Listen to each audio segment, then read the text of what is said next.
Hello, welcome to my YouTube channel. അപ്പോൾ ഇതാ കണി കാണലൊക്കെ കഴിഞ്ഞു.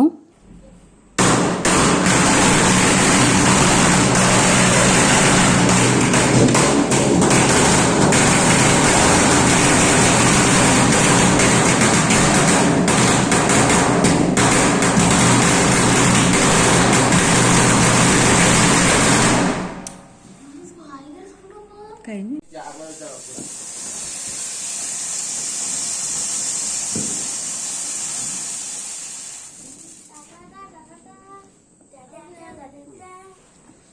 ഉറക്കപ്രാന്തിൽ എഴുന്നേറ്റ് നിൽക്കുന്നു ശ്രീകുട്ടി.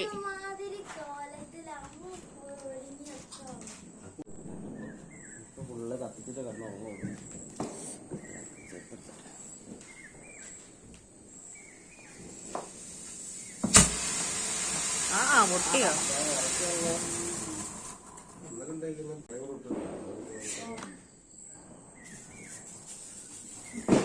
തൂക്കി പിടിക്കാൻ പൊന്തിച്ചു പിടിയടാ, അങ്ങനെ പിടിക്കുന്നില്ല.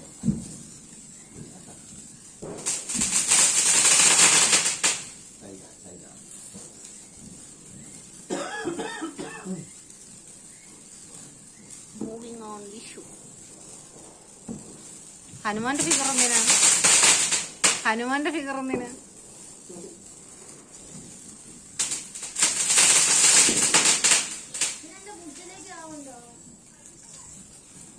ഷവർ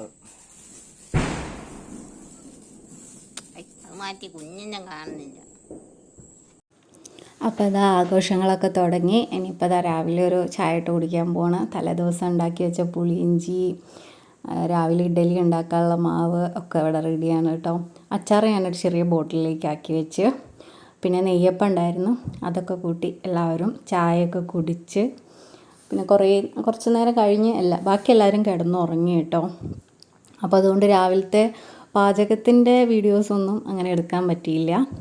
എല്ലാവരും ഉറങ്ങി. പിന്നെ എഴുന്നേറ്റ് വരുമ്പോഴേക്ക് ഒരുവിധം കറികളും എല്ലാം ആയിട്ടുണ്ട്. ഇഡ്ഡലി, രാവിലത്തെ ചായ എല്ലാം ആയിട്ടുണ്ടായിരുന്നു.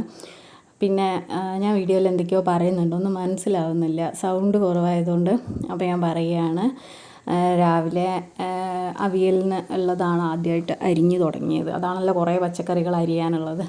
പിന്നെ തലേദിവസം അരിഞ്ഞൊന്നും വെച്ചിട്ടില്ല കേട്ടോ. ഓണത്തിനാകുമ്പോൾ തലേദിവസം അരിഞ്ഞ് വെക്കാറുണ്ട്. പിന്നെ വിഷുവിന് എന്തായാലും രാവിലെ എഴുന്നേറ്റ് കണി വെച്ച് കഴിഞ്ഞാൽ പിന്നെ പോയി കിടക്കില്ലല്ലോ. അപ്പോൾ പിന്നെ ആ ടൈമിൽ എല്ലാം അരിഞ്ഞ് ഒക്കെ സമാധാനമായിട്ട് കുക്ക് ചെയ്യാനും പറ്റും. രാവിലെ ഒരു 10:20 ആകുമ്പോഴേക്ക് എൻ്റെ എല്ലാ കുക്കിങ്ങും കഴിഞ്ഞിട്ടുണ്ടായിരുന്നു കേട്ടോ. ഇതിപ്പോൾ ഒരു 8:30 ആയി കാണും.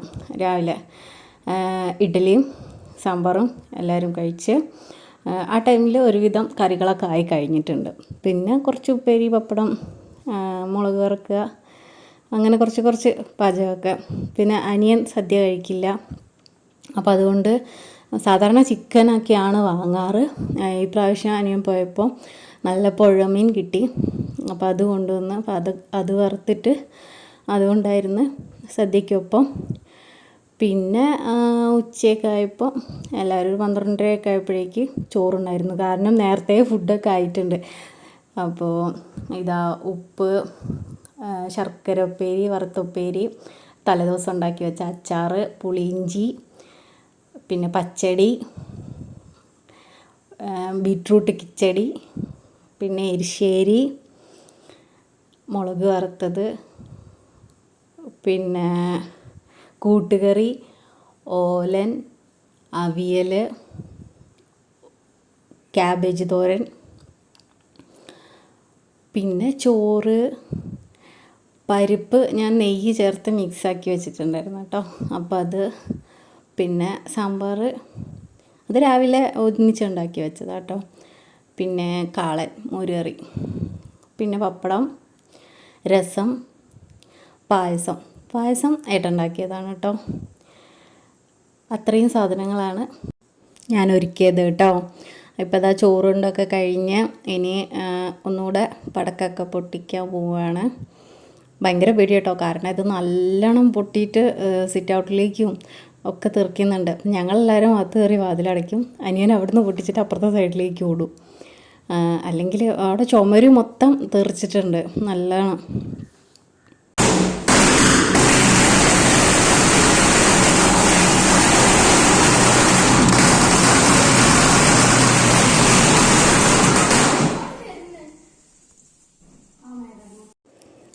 അതൊക്കെ കഴിഞ്ഞ് എല്ലാവരും പോയി ഒരു ഉറക്കമൊക്കെ കഴിഞ്ഞ് പിന്നെ വന്ന് വൈകുന്നേരം കേട്ടോ ഇത് വൈകുന്നേരം ചെടി നനയ്ക്കലും അങ്ങനെയൊക്കെ കഴിഞ്ഞ് ഒരു ത്രിസന്ധ്യ സമയമായപ്പോൾ അടുത്ത പടക്കം. അപ്പോൾ ഇതുകൂടി കഴിഞ്ഞാൽ മുറ്റക്കൊന്ന് അടിച്ച് വൃത്തിയാക്കാനുണ്ട്. മുറ്റമൊക്കെ നല്ലോണം ഈ പേപ്പർ വീണിട്ട് നല്ലോണം വൃത്തികേടായിട്ടുണ്ട്. അപ്പം ഇനിയിപ്പോൾ ഇതും കൂടെ കഴിഞ്ഞിട്ട് അടിച്ചു വരാമെന്ന് വിചാരിച്ചിട്ടിരിക്കുകയാണ് കേട്ടോ. എല്ലാവരും അകത്തേക്ക് കയറാൻ വേണ്ടി വെയിറ്റ് ചെയ്യാണ് കേട്ടോ. നല്ലോണം ഇങ്ങോട്ട് തെറുക്കി. അപ്പോൾ കുട്ടികളൊക്കെ പുറത്ത് നിൽക്കുമ്പോൾ ഭയങ്കര പേടിയാണ്. ഞാനിങ്ങനെ വിളിച്ച് അകത്തേക്ക് കയറുക എന്ന് പറഞ്ഞുകൊണ്ടിരിക്കും. ഞാൻ ആദ്യം ഓടി അകത്ത് കയറിയിരിക്കുന്നുണ്ട് കേട്ടോ. എന്നിട്ട് ജനലിൻ്റെ ഗ്ലാസ്സിൽ കൂടിയാണ് നോക്കുക, അല്ലാതെ ഞാൻ പുറത്തേക്കൊന്നും വരില്ല.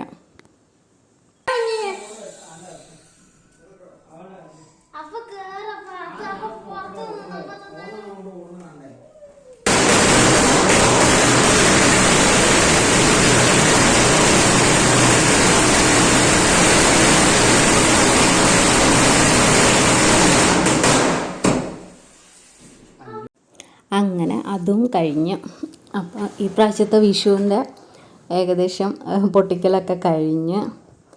ഇനിയിപ്പോൾ നല്ല പുകയുണ്ട്. രാവിലെ എഴുന്നേറ്റ സമയത്ത് ഇതുപോലെ എല്ലായിടത്തും പടക്കം പൊട്ടിക്കലൊക്കെ കഴിഞ്ഞിട്ട് ഈ പുലർച്ചയ്ക്ക് ഇങ്ങനെ നേരം വെളുത്ത് വരുന്ന ആ സമയമുണ്ടല്ലോ, അന്നേരം പുറത്തോട്ട് നോക്കുമ്പോൾ ഫുള്ള് പുകയാണ്. മുറ്റത്തും താഴത്തേക്ക് ഞങ്ങളിവിടെ ഒന്ന് താഴത്തേക്ക് നോക്കുമ്പം കുറേ ഒഴിഞ്ഞ് കിടക്കുന്നുണ്ട്. അത്രയും ഭാഗം പുക നിറഞ്ഞിട്ട് എല്ലാ വീട്ടിലെയും. ഇതിപ്പം പിറ്റേ ദിവസം കേട്ടോ. ഞാൻ എൻ്റെ വീട്ടിലേക്ക് പോയി, രാവിലെ പോയിട്ടുണ്ടായിരുന്നു. അപ്പോൾ ആ വീഡിയോസ് ഒന്നും എടുക്കാൻ പറ്റിയില്ല കേട്ടോ, പോയതൊന്നും. പിന്നെ അവിടെ പോയി ഞങ്ങൾ ബിരിയാണിയൊക്കെ ഉണ്ടാക്കി. അവിടെ അമ്മയുടെ അനിയത്തിയാണ് കൂടെ ഇരിക്കുന്നത്, അമ്മപ്പുറത്തുണ്ട് കേട്ടോ. പിന്നെ ഇതാണ് ഞങ്ങളെ വീടിൻ്റെ ചുറ്റിലുള്ള കുറച്ച് സ്ഥലങ്ങളാട്ടോ. വീടിൻ്റെ മുന്നിൽ നിന്ന് നോക്കിയാൽ കാണുന്ന ഭാഗമാണിത്. ഇതാ വഴയുടെ ഇടയ്ക്ക് കാണുന്നതാണ് വീട്. നല്ല ഭംഗിയുള്ള സ്ഥലം കേട്ടോ. പണ്ട് ദൂരെ കുടുകൂട്ടം സിനിമയിലെ മോഹൻലാലിൻ്റെ ആ പടമൊക്കെ ഈ ഭാഗത്തു നിന്നൊക്കെ എവിടെ നിന്നൊക്കെയോ ഷൂട്ട് ചെയ്തതാണ് കേട്ടോ. പിന്നെ ഞങ്ങൾ അടുത്ത വീട്ടിലുള്ളവരടുത്തൊക്കെ ഒന്ന് പോയി. ഞങ്ങൾ ഇവിടുത്തെ അയൽവാസികൾ എന്ന് പറഞ്ഞാൽ ഭയങ്കര സ്നേഹം കേട്ടോ. എൻ്റെ വീടിൻ്റെ അടുത്തുള്ള നമ്മൾ ഈ ശരിക്കും പറഞ്ഞാൽ ഈ കൂട്ടുകുടുംബമൊക്കെ അടുത്തടുത്തടുത്ത് താമസിക്കില്ലേ, ഈ അച്ഛനേട്ടൻ അനിയൻ അങ്ങനത്തെ ഉള്ളവരൊക്കെ. അപ്പോൾ അവർ തമ്മിലുള്ളൊരു ബന്ധം ഉണ്ടല്ലോ, ഏതാണ്ട് അതുപോലെയാണ് ഞങ്ങളെ അയൽവാസികൾ തമ്മിലുള്ള ഒരു ബന്ധം കേട്ടോ. എന്ത് ചെറിയ കാര്യമാണെങ്കിലും അങ്ങോട്ടും ഇങ്ങോട്ടും ഓടി വരികയും വിളിക്കുകയും പറയുകയൊക്കെ ആയിട്ട് നല്ല സ്നേഹം. ഇത് മണിയേട്ടൻ്റെ വീടാട്ടോ. ഇവരെ തറവാടാണ്, അവിടെ ഓടിട്ട് കാണുന്നത്. അപ്പം ഞാനൊക്കെ അവിടെ കുഞ്ഞിലുള്ള സമയത്ത് അവരവിടെയായിരുന്നു. ഇപ്പോൾ ഇവിടുത്തെ വീട് പണിയൊക്കെ കഴിഞ്ഞ് വരുന്നേ ഉള്ളൂ. അപ്പോൾ ഇതാ മണിയേട്ടന് മാല കെട്ടുന്ന പണി കൂടെ ഉണ്ട് കേട്ടോ. അപ്പോൾ ഞങ്ങളൊക്കെ കുഞ്ഞിലെ ഇതുപോലെ പൂവൊക്കെ ബാക്കി വരുമ്പോൾ മാലയൊക്കെ കെട്ടി കഴിയുമ്പോൾ കുഞ്ഞു പൂക്കളൊക്കെ ബാക്കി ഉണ്ടാവും. അതൊക്കെ ഞങ്ങൾക്കൊക്കെ തരും കേട്ടോ, തലയിൽ വയ്ക്കാനോ. മുല്ലയൊക്കെ ബാക്കി ഉണ്ടാവും, മാല കെട്ടി കഴിഞ്ഞിട്ട് അതൊക്കെ തരും. അത് കൂടെ ഉള്ളത് ജോഷ്നേച്ചി, മണിയേട്ടൻ്റെ ഭാര്യ കേട്ടോ. എല്ലാവരും ഞാൻ ഒരു ദിവസം വേറെ വീഡിയോയിൽ പരിചയപ്പെടുത്തി തരാം, ഞങ്ങളെ അയൽവാസികളെയൊക്കെ കേട്ടോ. ഇത് കഴിഞ്ഞ് തൊട്ടപ്പുറത്ത് വേറൊരു വീട്ടിലേക്കും കൂടെ പോയിട്ടുണ്ടായിരുന്നു. അത് വീഡിയോ എടുത്തില്ല. അവിടുത്തെ ഏട്ടൻ്റെ അച്ഛൻ മരിച്ചിട്ട് കുറച്ചായിട്ടുള്ളൂ. അപ്പോൾ അന്ന് ഞങ്ങൾക്ക് പോകാൻ പറ്റിയില്ല. അപ്പോൾ ഈ പ്രാവശ്യം പോയപ്പോൾ അങ്ങോട്ട് പോയത്. അപ്പോൾ അതുകൊണ്ട് അവിടുത്തെ വീഡിയോ ഒന്നും എടുത്തിട്ടില്ല കേട്ടോ. അപ്പോൾ ഇത്രയൊക്കെ ഉള്ളൂ. വീഡിയോ ഇഷ്ടമായാൽ ലൈക്ക് ചെയ്യാൻ മറക്കരുത്. Okay, by.